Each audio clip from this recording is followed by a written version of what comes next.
All right, so we are speaking with Trizzy the Trey. Yo, what up, what up? We're happy to have you. Likewise.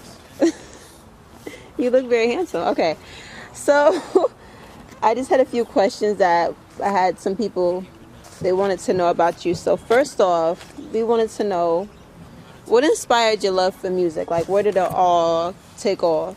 My love for music was inspired by my love of music. I have favorite artists like Tupac, Nas, Eminem, Ludacris. Those are like some of the first artists like that I was influenced by, that I wanted to like make music. Like they kind of motivated me to make my own music, just because like their stories and everything they said in the music was like so relatable and relevant. So I just wanted to do the same. So basically, you just wanted to have a message. Yeah. All right. Try not to move it a lot, cause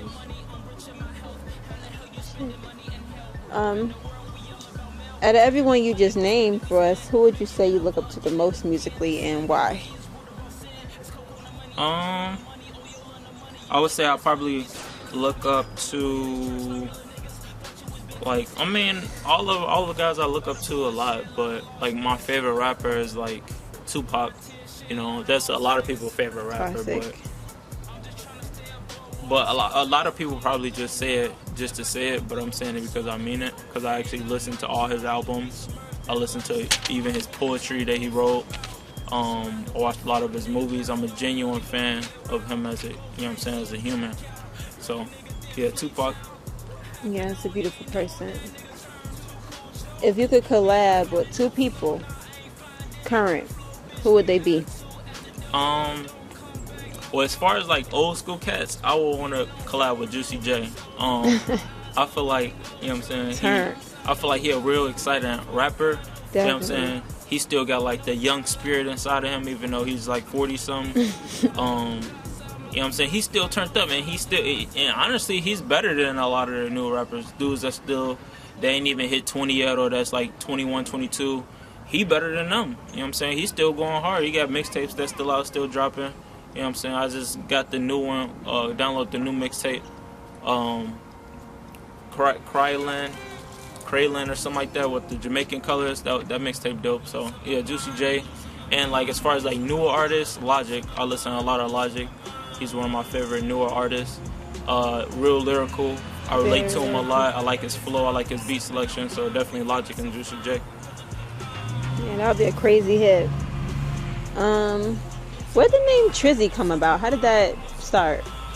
Trizzy was a name I made up for myself back in like, I don't know, like middle school. I was in like 8th grade. But That was your first name? Nah. My first rap name was actually Lil Trey. Lil Trey was my first rap name. Everyone got little in their front of the name. Yeah, Lil Trey was my first rap name. Then it went to Lil Trey, it went to The Trey, and then it went to Fatal. Some in that order, but we at Trizzy right now. You know what I'm saying? Right now. Trizzy the Trey, and then but that came from my influence of like Drake. He was hot at the time when I was in middle school. He was one of my favorite rappers, and he had the Drizzy Drake. So, you know what I'm saying? I like Trizzy the Trey. So I just added my T on there.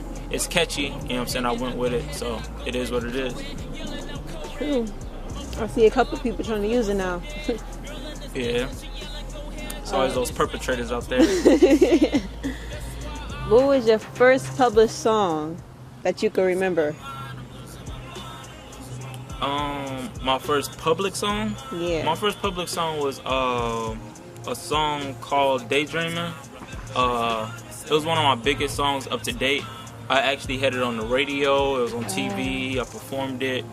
That was one of my biggest achievements. Songs I had the biggest achievement on. Definitely beneficial in my rap career. You know, and a lot of people, everybody I ever played it for, every person has always liked it. You know what I'm saying? Some people still be singing it to me to this day. You know what I'm saying? So that's definitely one of my biggest songs I've done. Do you have a favorite song of yours? Yeah, a couple of my favorite songs is like "Losing My Mind," "I'm Not a Rapper," "Originality Is Dead." You know, like mainly those songs because I touch on like a really deeper basis to myself. I get really personal in the songs. You know, even "Originality Is Dead," I touch on the fact that how my father wasn't around much, and the fact that I got two, what I'm saying, like blood brothers on my father's side that I never met due to me never having a relationship with my father. You know, and I put a lot of my problems in my music because I use it as like it's therapeutic. Yeah. So, you know, it helps me kind of get over things, and hopefully one day I could be successful for my music that I make, and I could touch my brothers and they could, you know what I'm saying, like hear one of my songs, you know what I'm saying, eventually. And which one was your favorite video you released? One of my favorite videos, "Losing My Mind." That was definitely a dope video. Shout out to 2020 Vision, my boy Zach over there for shooting the video. Also White Gold, Pretty turn, yeah. Golden Stars that Zach also shot. And I loved What It Do. Yeah, that definitely made me feel like I wanted to shoot somebody up or something. Yeah, What It Do is definitely one of those turn up songs that you know what I'm saying, you could play at the club. It's like almost everyday song. You know what I'm saying? And people, I just say it, you know what I'm saying, to say it anyway. Like, what it do, I'll be saying it anyway. So for it to be in a song, that's how you do it. Buddy. Make it catchy. If you could perform one place, where would you love to perform? Like, where do you see yourself performing where it would just really touch you? I always wanted to perform at, like, the Apollo Theater. I want to do it big, you know what I'm saying? I've always envisioned, like, doing shows for, like, thousands of people, you know what I'm saying? Like, you want to get nervous? I do, but it's like, I feed off of that. Like, even when I've done poetry shows, like I'm always nervous before I get on stage. If somebody say they not nervous, either they done a lot of shows and they just not no more, or they lying. Me, before I get on stage, I'm nervous, but it's like I'm eager also. I'm eager and I'm also hungry to like just please the crowd and give an amazing and be, you know what I'm saying, be entertaining and, you know what I'm saying, just leave the viewers with an experience. So yeah, I am. I'm always nervous before I get on stage, but then once I get on, I get comfortable, and then I let it all go. You know what I'm saying? You know what I'm saying? That's how I do it. That's how I do it. What was your best and worst moment performing? Like, you ever freeze up or like just something real bad happen? It was a show I did while I was like back in high school. It was a poetry show, and I was reciting a poem. And I had, cause performers, you tell yourself certain things that you're gonna do before you go on stage. Mm-hmm. Like, oh, I wanna make sure I do this. Like, I wanna make sure I say this. Oh, you got a CD coming out, or check out my website or my clothing. Like, I always wanna like give a tip. So while I'm trying to recite things to like remember to say while I'm on stage, I wind up forgetting my poem. I forgot some of the lines of my poem. But like, see, what makes poetry different from like rap is like you kind of get like support when you kind of mess up in poetry. Like if you sing your poem, people will just start snapping. People start snapping. I mean, come on, you got it. I mean, we listening. Come on, let's get it. Remember. But it's like if you rap it on stage, you just like forget your lyrics. You just like the beat crowd. going. You just, you know what I'm saying? And you got to lip sing. Just, you know what I'm saying? So. But yeah, that was probably one of the most embarrassing. I forgot, you know what I'm saying, the words to my poem. And the best moment, like?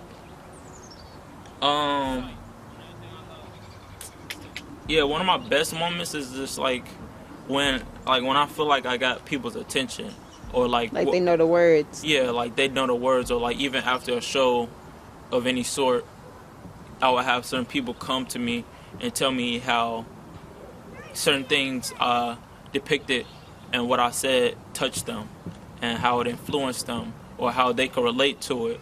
You know what I'm saying? All those different things that it makes me feel good, because I don't do this for no reason. I do it because it's therapeutic, and also I want to get my word out there, and this is what I enjoy doing. So when I feel appreciation for what I put my efforts in, you know what I'm saying, that's enough in itself. Sure. Recently, like, everyone's been complaining about rap just not being rap no more. So how do you feel about where the music, the musical shift is coming about?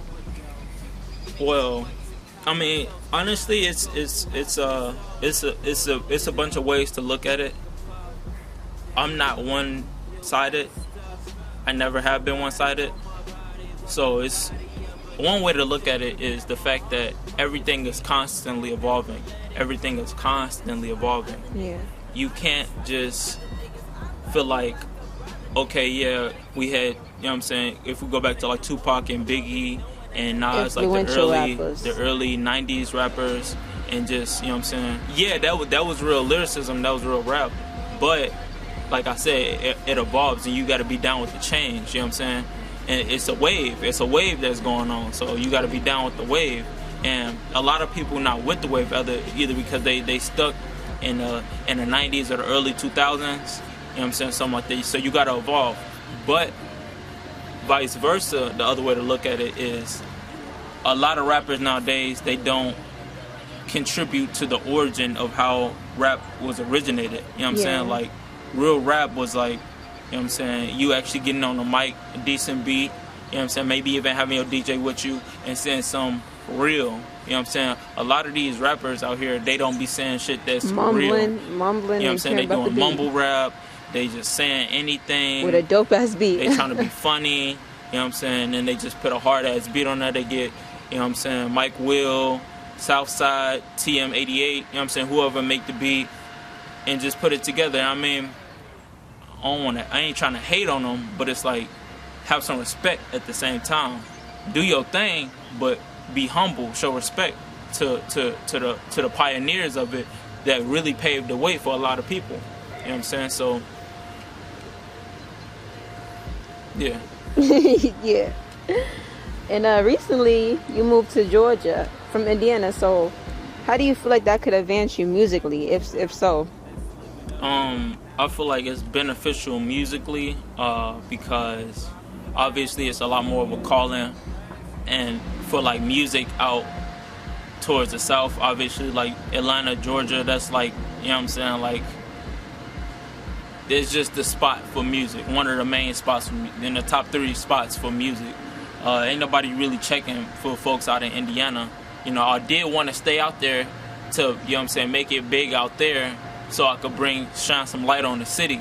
Definitely. But, you know, you gotta think smarter, you gotta play smarter, not harder. So it's like, why not just go to where it's at, make something happen, and then bring it back to the crib? You know what I'm saying? Represent. So came out here because there's more connections with the music, with the fashion. Everything is just, I just fit a little bit more out here, you know what I'm saying, than in Indiana. Definitely. Still home though, still home. Yeah, still home, absolutely. Always. And in closing, it's a whole new year, so I just want to know, what was your biggest lesson that you learned in 2016? One of my biggest lessons, I would say I learned,